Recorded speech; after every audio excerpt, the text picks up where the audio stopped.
Good morning, everyone, and welcome to Activities for People Living with Dementia. We are proud to offer this series with funding from the Area Agency on Aging and the United Way of Tarrant County. Some of our programs are recorded, and some are made available for viewing through a YouTube channel for future use. To find us on YouTube, type in Dementia Friendly Fort Worth.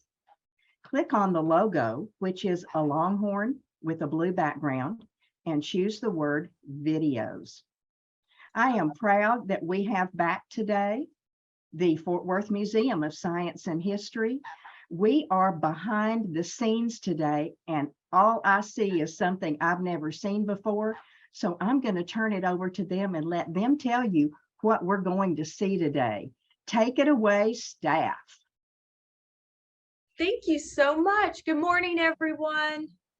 We are very excited to have y'all at our warehouse. So I know we've talked about how our location is off-site, and there's a reason for that because we have a very large collection, both history and science, and we definitely had entertained the idea of making sure that if we could give you a behind-the-scenes tour. And this doesn't have to be the last one. We're focusing on the Columbian mammoth. That is one of our earlier acquisitions for the museum. And we're going to talk about Columbian mammoths, and we're talking about like the differences between mammoths and mastodons, and give some time periods, and then even kind of highlight additional science pieces just within our collection, because as you see, we've got rows of open shelving of things in jars, we've got fossils.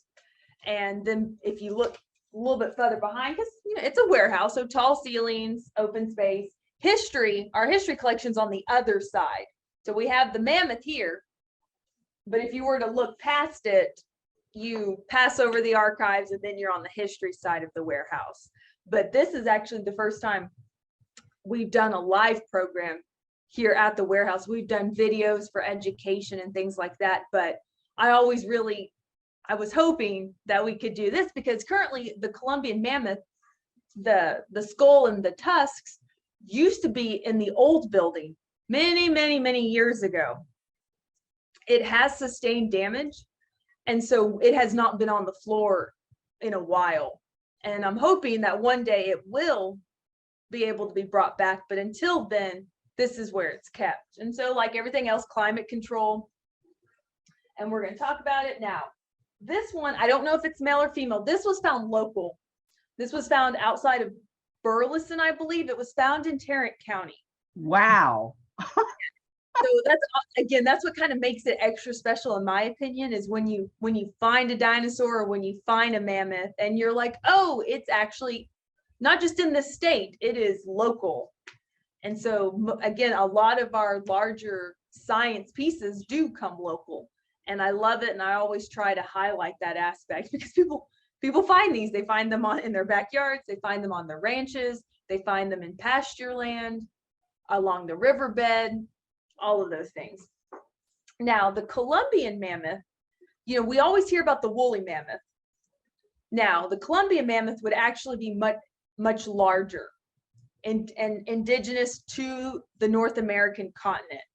So you have the largest mammoths, like as far as in the world, this is during the Pleistocene epoch, which ends about 12,000 years ago, is roughly when these mammoths become extinct.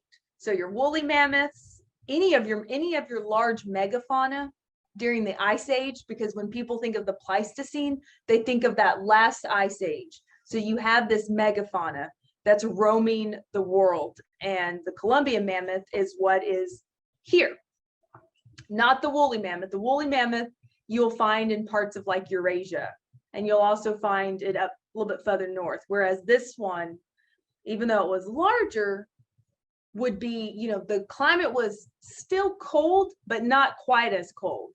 So if I back up and say the steppe mammoth was also in Eurasia. That is technically the largest mammoth, and it would actually dwarf the Columbian. So you'd have the steppe mammoth, the Columbian mammoth, then the woolly mammoth. And then we also will talk a little bit about mastodons, because you hear mastodons and mammoths interchangeably, but they're really different species. They look different, and even their teeth are different, because we have some fossilized teeth that we were going to highlight, and we'll do some up close images on those. Now with this one, I don't know if we can zoom in a little bit more, Bethany, with this to kind of see the tusks. We can do a long sweeping motion. Wow. It just So keeps. what kind of damage was done to it when it was on exhibit? So what had happened was, and this was before my time, the damage, it was accidentally dropped. Oh, In transportation. I mean, it's very unfortunate. It's not, it does happen. And we're kind of, so we're very mindful when it comes to moving. Whenever you creep up. Thank you, Bethany. She's giving you a close up of some of the teeth as well. So yes, wow. so it did, while it was encased, it did suffer some damage. And so we were able to repair it, but it would still need a little bit more work.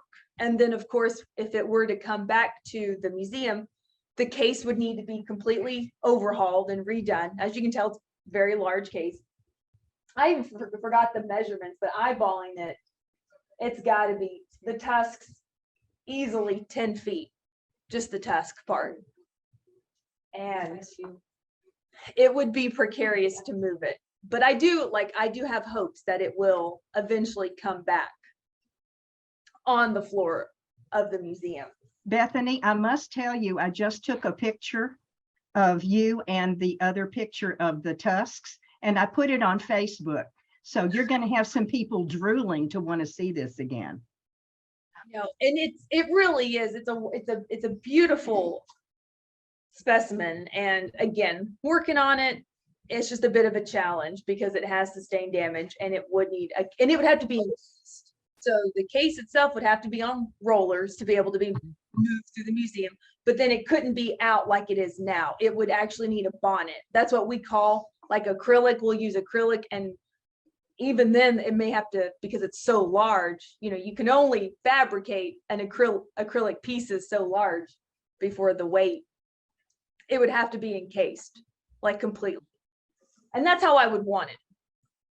Now, what Bethany's showing you now are the teeth, because I like talking about teeth. I like talking about dentition, because mammoths and mastodons have interesting teeth. And it also goes back to their descendants now, which are it's technically the Asian elephant. Now there's two types of elephants. You've got the African and the Asian. Okay, believe it or not, those species, they can't even mate. They're that much of a different set. They're two different. So the ancestor of the Asian elephant would be the mammoth and the mastodon. Now African elephants, not quite sure how that separated, but it did, and so it'd be focusing. However, there is differences in size and an ear shape and this and that between Asian and African, but their teeth are still very similar, like their skull shape and the way they grow teeth. So elephants, which is the easiest comparison to, only have molars. There are no incisors, there's no canines. If you're thinking about what they're eating grasses, they're eating brush. They don't need to tear into anything. They don't need to bite necessarily. They need to grind. So they have very few teeth. These are elephants, but we're going to make this connection. They have very few teeth because they don't need it. They generally have maybe 4 to 6 molars in their heads at any given time for elephants, and that's African and Asian. So it's really interesting. Not only that, but they can go through several sets of teeth. Humans, we go through 2. Elephants can cycle through 3 or 4. And every so often, you'll find, they can survive on 2 to 3, while other ones, they'll lose them, and then other ones will come up from the root, come in its place, and then they're fine. And so what happens typically for an elephant, if they live to old age, not to say that they die of starvation, but they get to the point where they've lost their teeth and they really can no longer sustain, they can't eat. Now that is a general working knowledge for elephants if they do live to the ripe old age of 80 years. Now, what's cool about mammoths, it's actually the same thing. They go through all they have are molars, larger molars, but molars. And so if we move over here, I'm going to let Bethany, so I can stay close to the microphone. Wow. We've got 2 fossilized mammoth teeth and 1 mastodon cast of a tooth. So mastodons are a little bit different. They're smaller. They're roughly the size of elephants nowadays, but mastodons, and forgive me because I don't have a picture, they tend to be longer bodied and shorter in leg. So where you have a steppe mammoth or a Columbian mammoth, they're taller, you know, they could be 15 feet tall, roughly 15 feet long. Mastodons are shorter, they're squattier, their tusks don't curve as much, their trunk is a little bit longer, it doesn't hang down as much. Just they're an interesting breed themselves, but their teeth are also different. So you can see that mammoth that Bethany's looking at now, you see all those ridges, large ridges, that's 1 tooth. And so That's 1 tooth. 1 tooth. Now, you see the ridges, that's what would be above the gum line. If you look to the side, you'll see the root of the tooth, how far it actually goes down. Wow. Oh, There we go. Mhm. That's below the gum line. And again, roughly 4 to 6 within a mammoth's mouth that they have. But they're grinding, they're eating hundreds of pounds of food a day. They're constantly chewing, no different than elephants. They need to be able to grind to that level of upwards of 18 hours a day. And then Last question.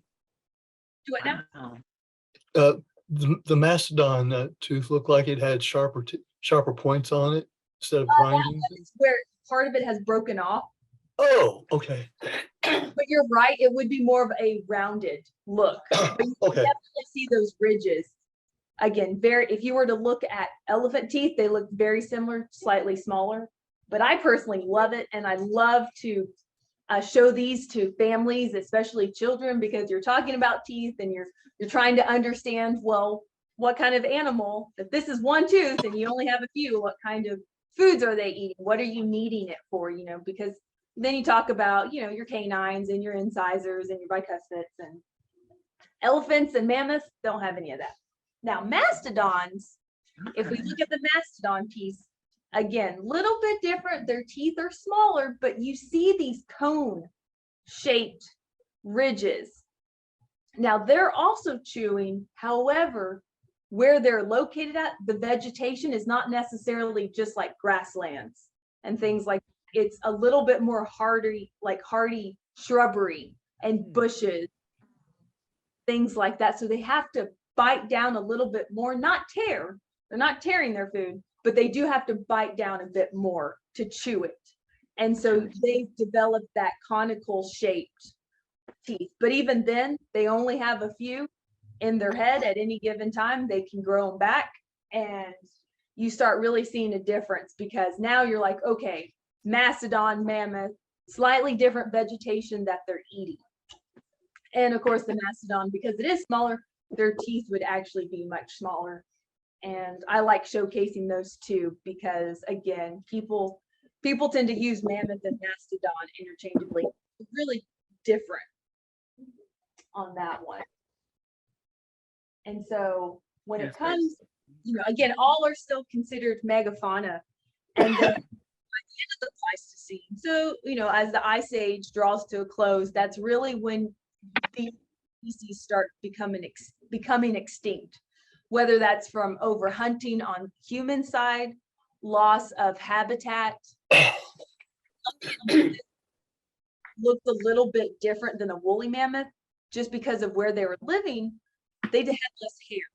So the woolly mammoth had really thick hair, long hair follicles. Columbian mammoth, not so much. They were larger and way less hair because it was a slightly warmer climate.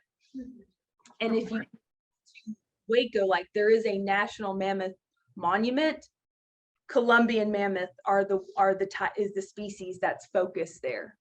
And there's evidence to support that just like elephants, you had your mastodons and your mammoths would travel in herds. So you had your calves, which are your smaller mammoths and or mastodons, and that they would travel. And then of course, what was unearthed outside of Waco supports that too, that there was a grouping of mammoths that died, whether that was in a rainstorm, whether that was a storm, this or that. But just from that, temperature wise, is a milder climate. Any questions so far? If y'all Yes, one more, please.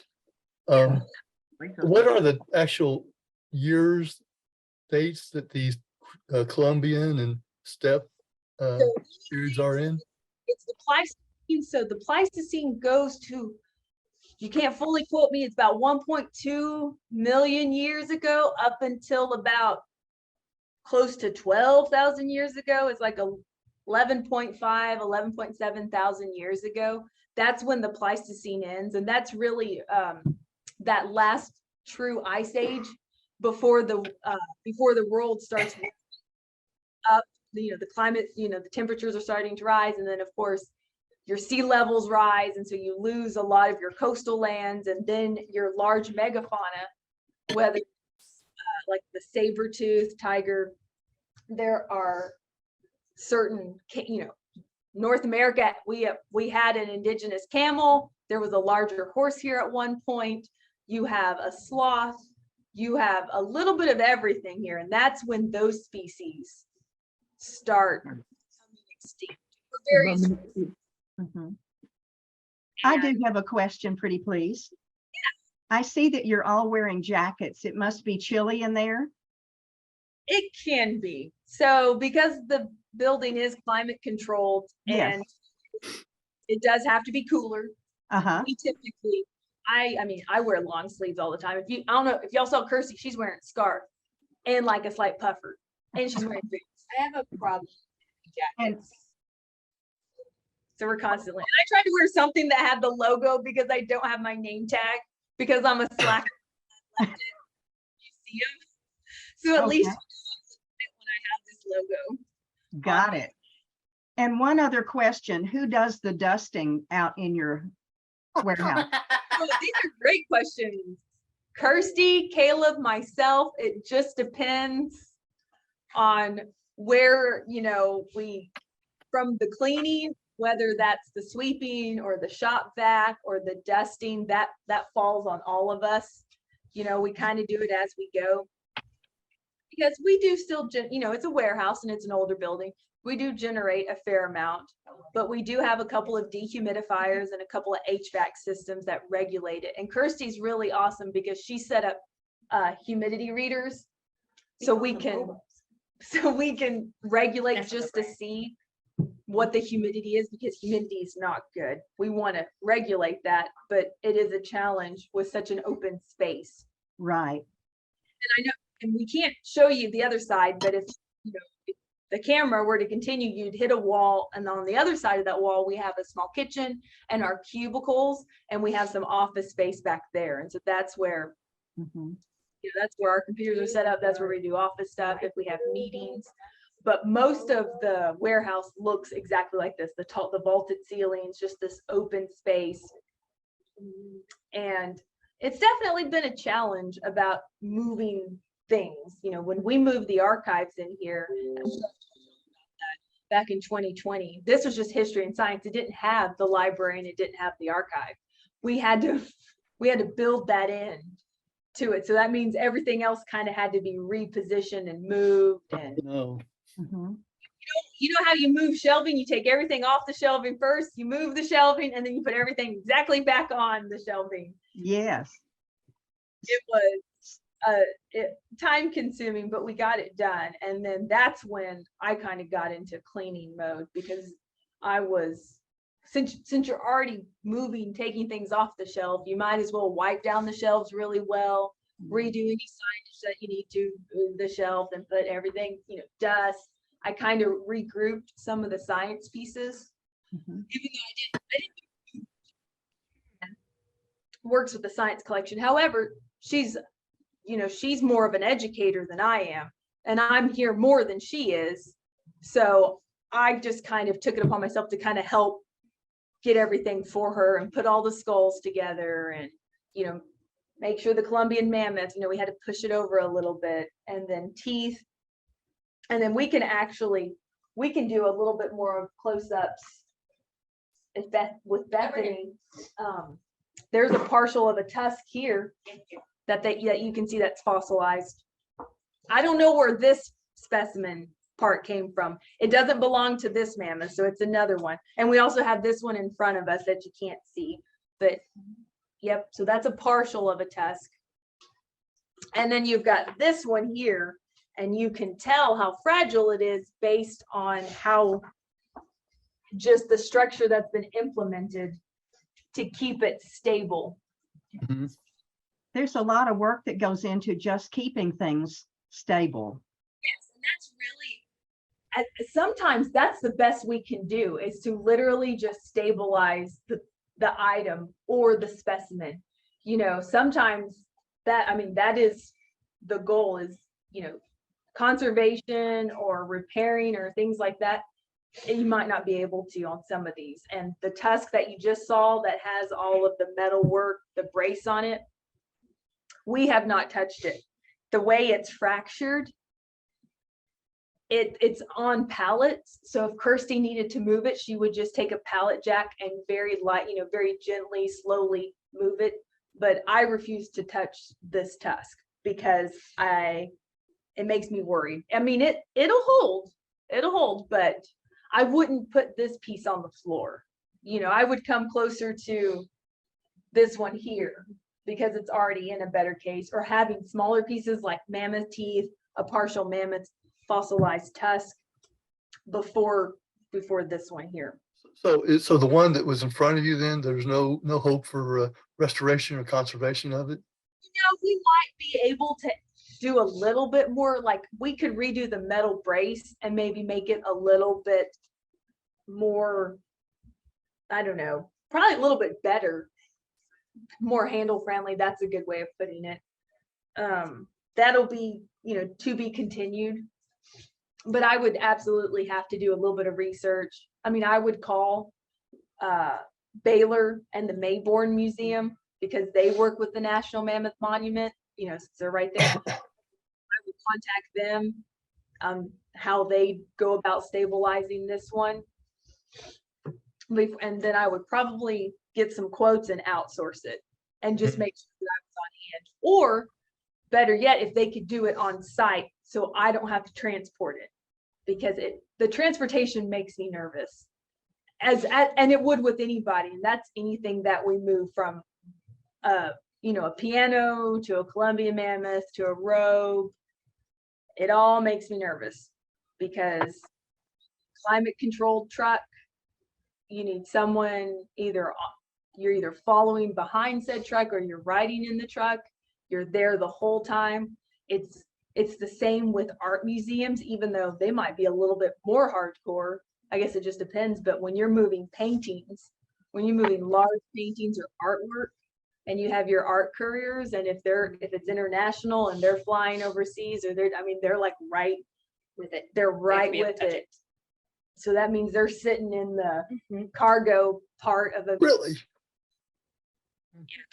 They have to be like right next to it.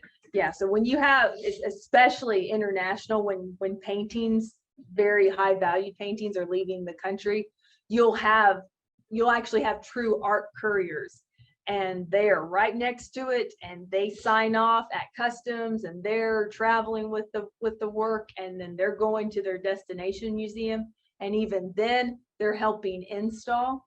Mm-hmm. They take their pictures, they document it, they sign off on it, and then when it comes time to move it, they travel back over there, take pictures, sign off on it, tack it, oversee it, and then ship it, and it come back. So this there really are, I mean, that's a profession as couriers for a museum. If they're traveling, especially going overseas. Now, Chain of custody. yeah, chain of, yes, it's an Mhm. insurance thing. It's all the above. And the museum now, say if an art museum is just traveling like from Texas to Louisiana, they, you could do a plane, or you could do a semi. And then I've known of some art couriers that literally ride shotgun in a semi for 12, 15 hours because the painting is in a climate control in the back of the trailer.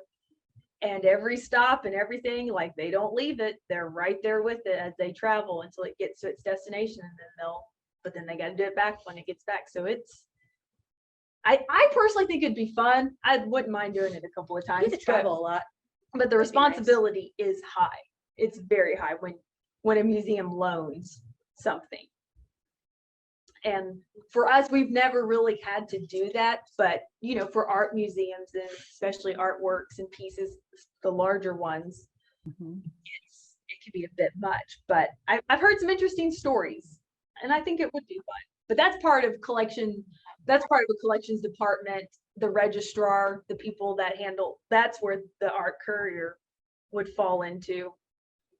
Kirsty might be a courier one day. You kind of already are, it just depends on what it is. But if we send a piece of another museum asks, we'll hand drive, we'll drive it in our own car, or we'll use the museum's vans or trucks, and we take it over there.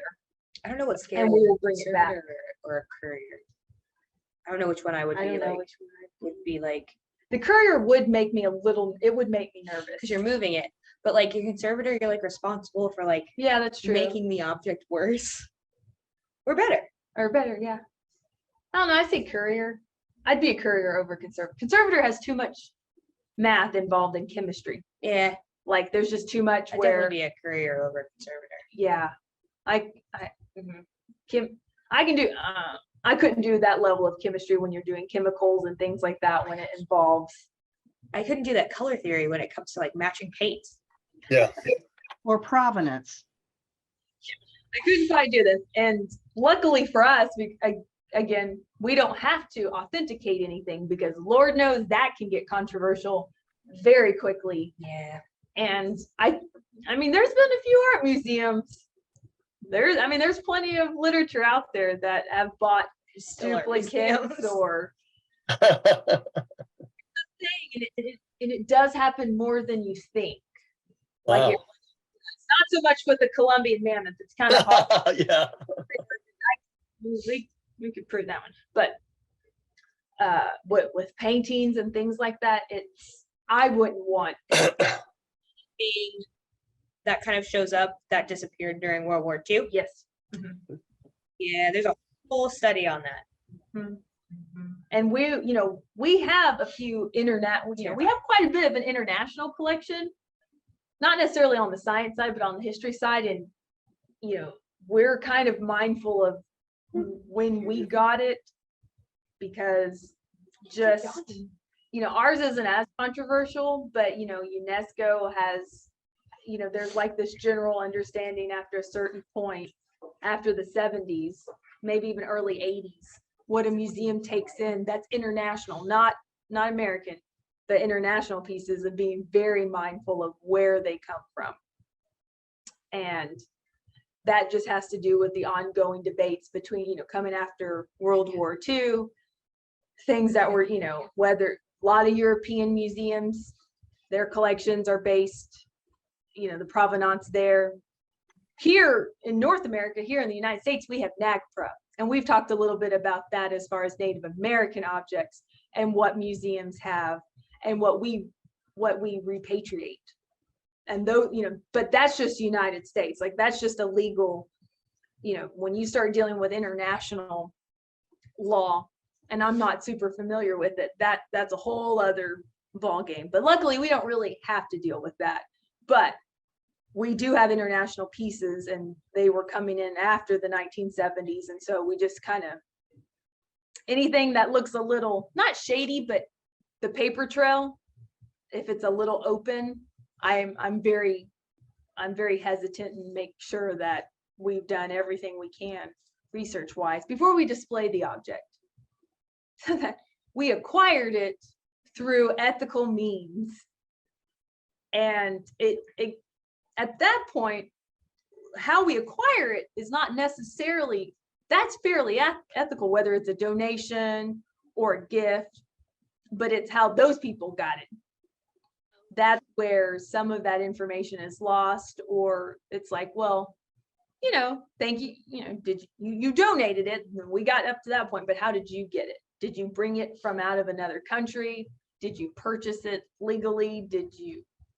How do we go about that? So those are always interesting conversations. Again, don't really have to deal with it too much, but every so often it comes up. Luckily, if you find things that if people find things and they're willing to give it to your institution, you luck out, because then you get some dinosaurs, then you get a Columbian mammoth, and you're like, oh, this is in the DFW area. Like, Yeah. as long as the paperwork signs out and everyone's okay, and the donor has their credit line, we're good. Like, we don't have to worry about that, which I personally, it makes it a lot easier for LaShawn and I and all of the collections when we can say, oh, it was found right down the road.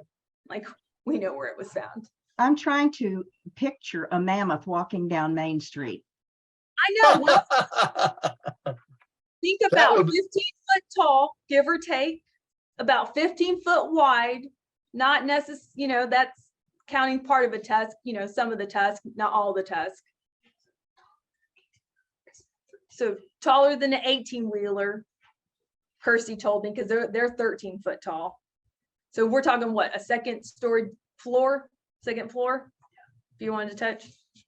And then anywhere from maybe 18,000 to 22,000 pounds. So again, not the largest mammoth. The steppe mammoth is like much larger, much bigger. But for North America, the Columbian is the largest mammoth.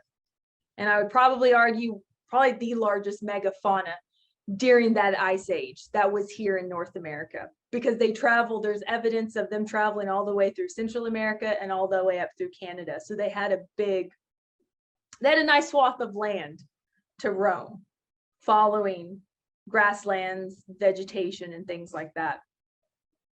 So But they yes, were vegetarians. they were. So they're constantly, just like elephants, constantly having to grind their food. So constantly foraging, always chewing, again, about maybe upwards of 18 hours a day eating. So the amount of pounds of food, hundreds of pounds of food to support one mammoth on any given day, constantly eating. And and when you look at like mastodon and mammoth, and you start looking at humans that are targeting these animals for food and things like that, that's really when you get into it's still prehistoric, but you start getting into anthropology and archaeology, because that's when you start seeing the development of stone tools. Now, I mean, there's been stone tools that predate that, but then for North America, you start getting into like projectile points, which are the precursors to like the arrowheads that we see much later. But you've got projectile points made out of chert, flint, possibly obsidian, depending on if there was volcanic evidence there, but mainly chert and flint. And then you start getting human technology crafting a projectile point, give or take this long, to take down said animal. Because if you're looking at a 15 foot tall, easily like a full grown mammoth, you're going to have to make something that's going to be able to take it down. And being able to project something at that either distance and that fast, that's how you start getting like the atlatl, to give them some extra length whenever they're throwing it.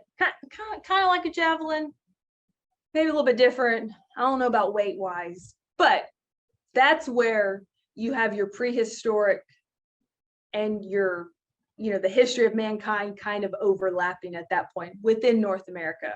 Again, it's a little bit different in the other parts of the world, but coming off of that ice age, that's when you really start talking about projectile points, and you start talking about over hunting megafauna. Humans, did they not?